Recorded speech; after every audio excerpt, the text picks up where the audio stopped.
Okay, hello there. Today for pre-calculus, I'm going to be looking at two variable linear systems. There's three types of solutions you get when you're looking at these. The first one is where you get one solution, probably the most common, where things intersect, the two lines intersect at one point. No solution, that's when you have two parallel lines so they don't intersect. Remember, you're always looking for the intersection if you're graphing them. And the other thing you have is you could have infinitely many solutions, and that's when the two lines coincide. They overlap. They're on top of each other, so it's really only one line, but they're on top of each other. Anyway, those are your three different types of scenarios that you get for your solutions. So I'm just going to jump right in. So the first one, hopefully you remember this stuff. The first thing I'm looking for is if I can add straight down and get one of the variables to cancel. That is ideal. Like this one's just beautifully set up, right? The y's just cancel right out. One's positive, one's negative, which gives me 4x equals 3. And then I divide, and I get x equals 3/4. And then I take it and plug it back into the other equation to find what y is.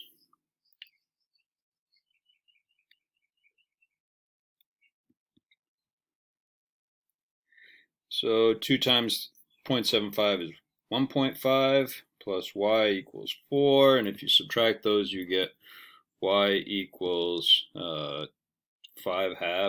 or 3.5, 2.5. So I got 3/4, 5/2, or you could give me decimals, doesn't matter. Okay.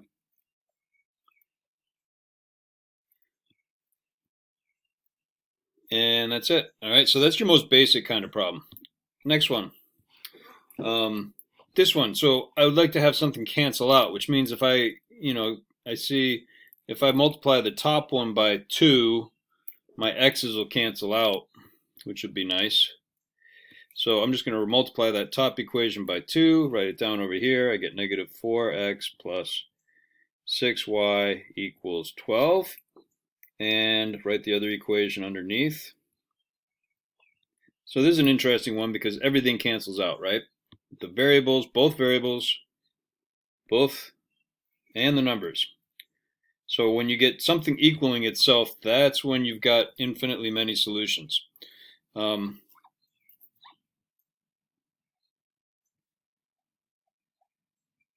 However, you're not done yet because here's one of the differences between pre-calc and algebra 2 is there's a way to write all of the solutions. Okay, so what I'm going to do is I'm going to take a and I'm going to plug it in for x. Okay, and then I want to find out what y is when a is x. So you pick one of the two equations. I just happen to take the top one there, the 2x plus 3y equals 6. And I plug in, substitute a for x, okay? And then solve it, okay? For y. So I get 3y equals 6 plus 2a. And then if I divide by 3, I get y equals 6 plus 2a over 3. And that is what y is. So I put that into the parentheses up here. 6 plus 2a over 3. And that is my answer.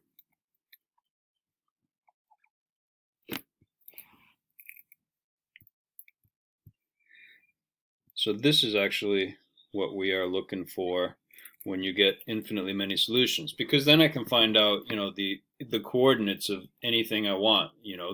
There are an infinite number of solutions, and if I want the y coordinate that goes with the x, if x is 7, I can plug in 7 for a in both of those two expressions there and get the x and the y coordinate. Okay. So number 3. So this one, I'm seeing 2x and negative 2x and 4x. So if I double the top one again,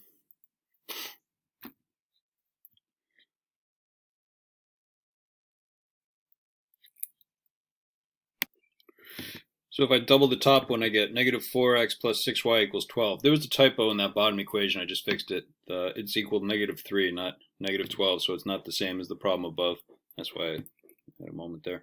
Okay, so then I can add straight down. This time, not everything cancels.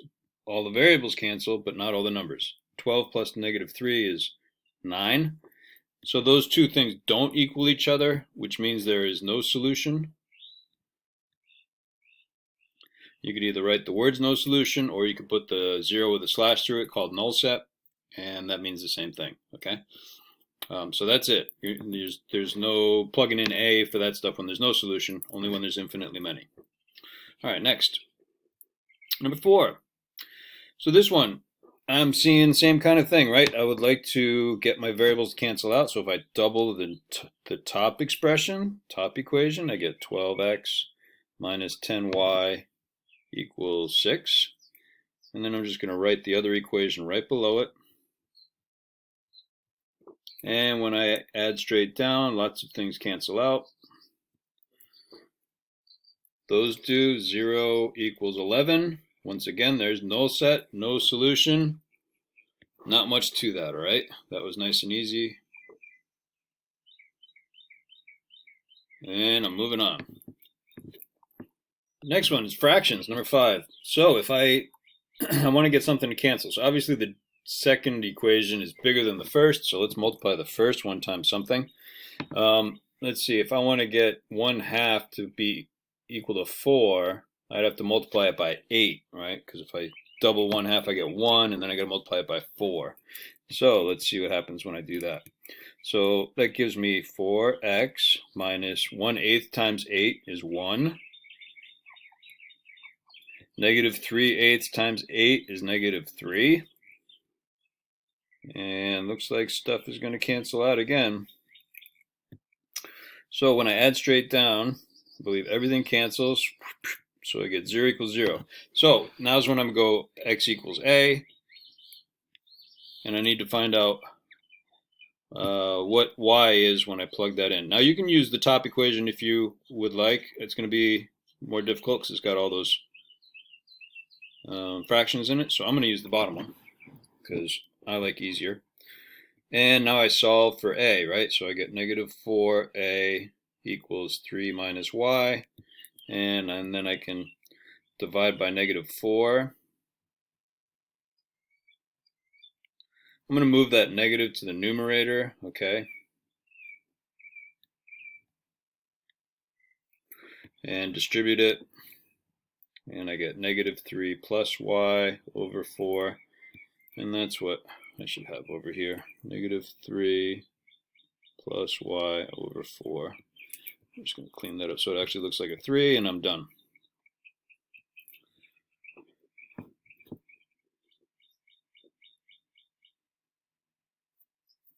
Alright, I made a mistake. I solved for a instead of solving for y. It should have been much easier. All I needed to do is add 4a to both sides. Don't have a brain cramp like Mr. Flory just did. And it's that. Okay, and there's the answer. Alright, sorry for that. Okay, next, number 6. So, let's see, I need to get negative 5 and 20 are my x's. So I'm going to multiply this one by 4. And if I multiply that whole top equation by 4, I get negative 20x plus 6 times 4 is 24y, 3 times 4 is 12, 20x minus 24y equals 12. So everything cancels again, right? I get 0 equals 0, so now I'm going x is a, and I need the y coordinate, so I'm going to plug in a. You can pick either equation. I'm going to take the top one. It looks a little smaller. Right, negative 5a plus 6y equals negative 3. And let's see if I can not have a brain cramp this time. I'm going to solve for y, not solve for a.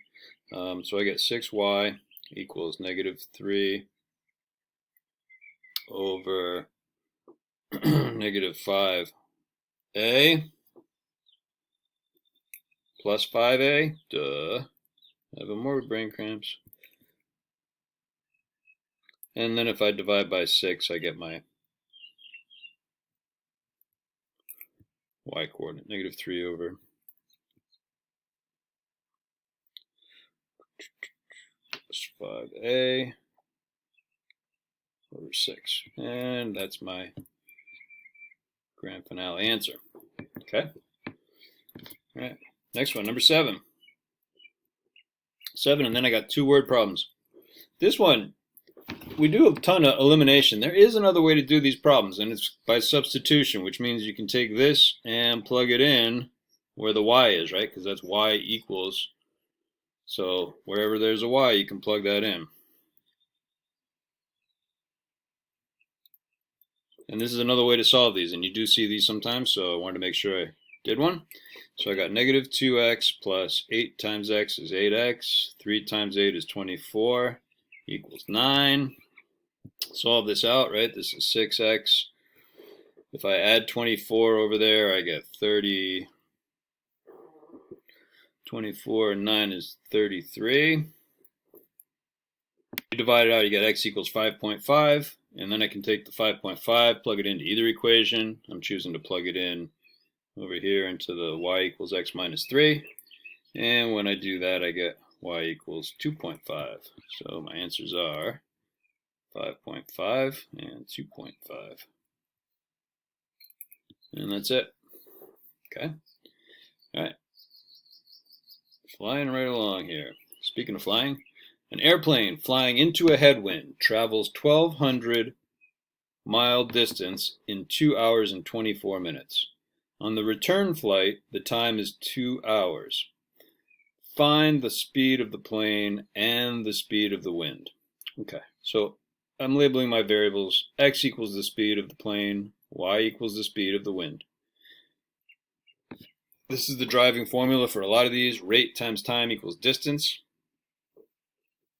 So I'm going to write down my equations here. They always sound worse than they are.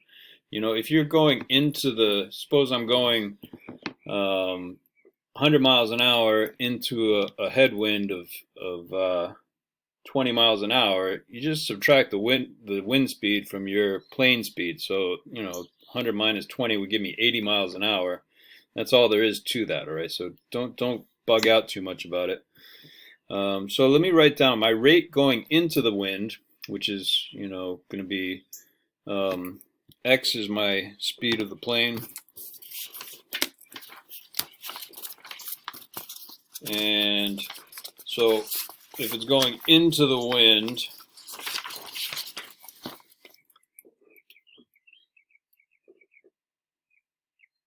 I'm going to subtract the rate of the wind, okay, from the plane. So we'll go x minus y, okay, times the time. So 24 minutes, if I go 24 divided by 60, I get 0.4, okay?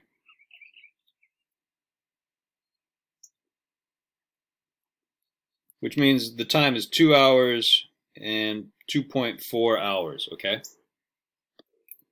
So that's my distance, sorry, that's my time and my rate, okay? So if I multiply those together, I get 2.4 times x minus y. I'll get to the real distance in a minute. Next, that's into the wind. Going with the wind, I'm going to go faster, right? Which means I take the speed of the plane and I add the speed of the wind. And the amount of time that it took me going into the wind, it says up here, is 2 hours. So nice round even 2 hours. So this will be 2 times x plus y. All right. So now I know the rate times time. The only thing I need now is the distance, right? Now you're going one direction and then you're going back going back the other way. The distance is the same. In this case, it's 1,200 each way. Okay. So I've got 2 equations equaling 1,200. All right. So I got 2.4 times x minus y equals 1,200. And I got 2 times x plus y equals 1,200. And now these are two equations that I can very easily solve, okay, using a system of equations. Rather than doing distributive property and that stuff, I see x plus y and x minus y.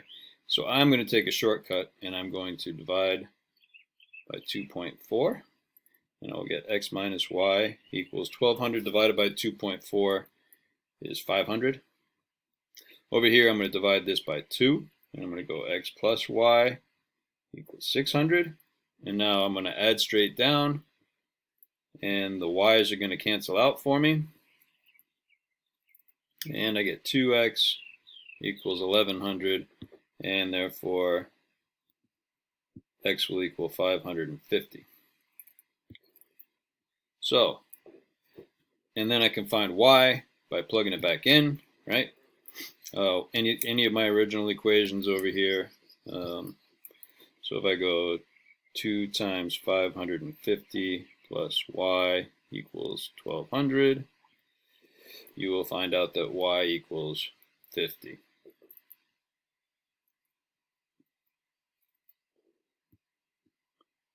Okay, and I should probably label plane and wind.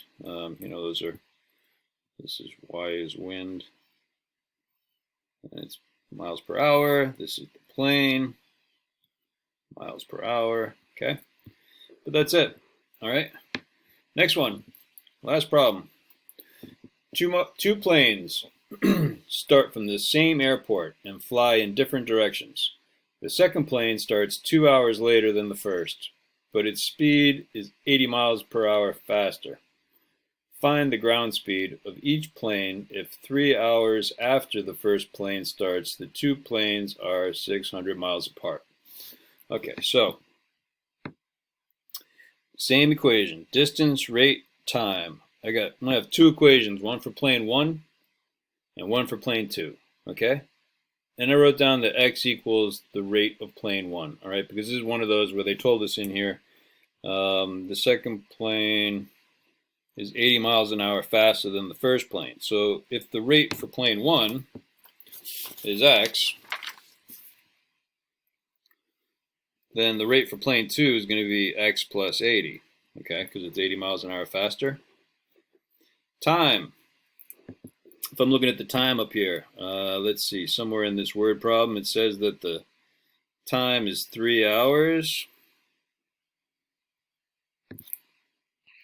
So the time is 3 hours difference there between the two, all right? And it says if the planes are 600 miles apart after the 3 hours. All right, so before I get to the distance part, let me multiply this out. So there is no time for the plane 2 because it left 3 hours later, right? Which means this is 3x. This one is, there's nothing here, which means this is x plus 80. So, however, it does say the distance is going to be 600 miles apart, which means, these two planes fly for 3 hours or whatever. After 3 hours, the first plane and the second plane are 600 miles apart. So if I add these straight down, I get 3x plus x plus 80 equals the distance. The two rates times the time equals the distance of 600. And that's an equation that I can now solve, okay? Which means I get 4x plus 80 equals 600. And if I subtract 80, I get 520. And x will be 130.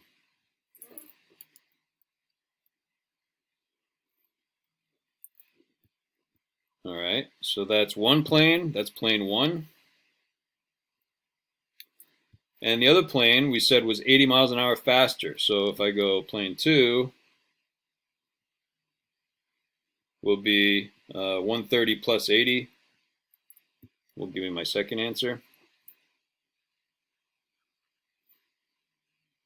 of 210 miles per hour. And